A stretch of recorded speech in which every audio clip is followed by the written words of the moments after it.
عدالت high Jack, قاضی high Jack, ٹکے ٹکے پر بکنے والے۔ مولانا طارق جمیل کا پھر دھماکے دار بیان آ گیا۔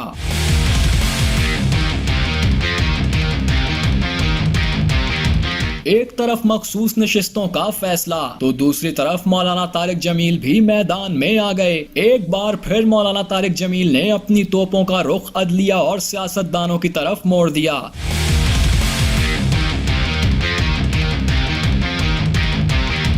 معروف مذہبی اسکالر نے ایک انٹرویو میں کہا کہ جب عدالتیں ظالم ہو جائیں تو پیچھے کیا رہ جاتا ہے؟ جب عدالتیں اور قاضی ہائی جیک ہو جائیں، ٹکے ٹکے پر بک جائیں، خریدے جائیں اور بیچے جائیں، وہاں تبدیلی کی کوئی شکل نہیں ہوتی۔ کسی کو انصاف میں لانے کے لیے صرف کہنا کافی نہیں ہوتا، اس کی اپنی تربیت ضروری ہے۔ کتنے قاتل بری ہو کر باہر پھرتے ہیں، انصاف کا نظام ہی نہیں۔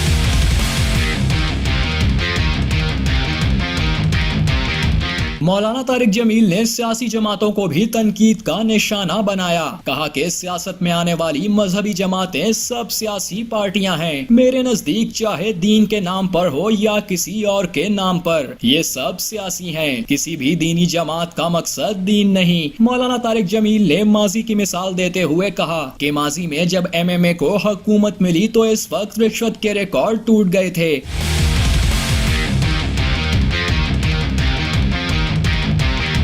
مولانا طارق جمیل نے کہا کہ 3 چیزیں جس قوم میں ہوں گی اس کا کوئی مستقبل نہیں، ایک جھوٹ، دوسرا دھوکہ اور تیسرا ظلم۔ چاہے مسلمان ہے یا کافر، یہ 3 چیزیں اس میں ہوں گی تو ذلت اس کے ماتھے پر لکھی ہوگی۔ لیکن جس قوم میں انصاف ہوگا اس کی عزت ہوگی، چاہے وہ مسلمان ہو یا پھر غیر مسلم۔ مولانا طارق جمیل کا انٹرویو لینے والے سینئر صحافی اور تجزیہ کار اوریا مقبول جان نے انٹرویو میں مولانا طارق جمیل کی طرف سے عدلیہ سے متعلق بیان پر لکھا کہ ایک زمانہ تھا کہ کچھ کورٹ رپورٹرز نے قاضی فائز عیسیٰ کا بت تراشا اور میں نے کہا تھا کہ وقت اس کے چہرے سے نقاب الٹے گا اور پھر الٹ گیا۔ اسی طرح جسٹس شوکت صدیقی کی ایک تقریر پر اس کا بت بھی بنایا گیا اور میں نے اس شخص کے خلاف ٹی وی پر پروگرام کیا تھا۔ آج وہ بت بھی ٹوٹ گیا۔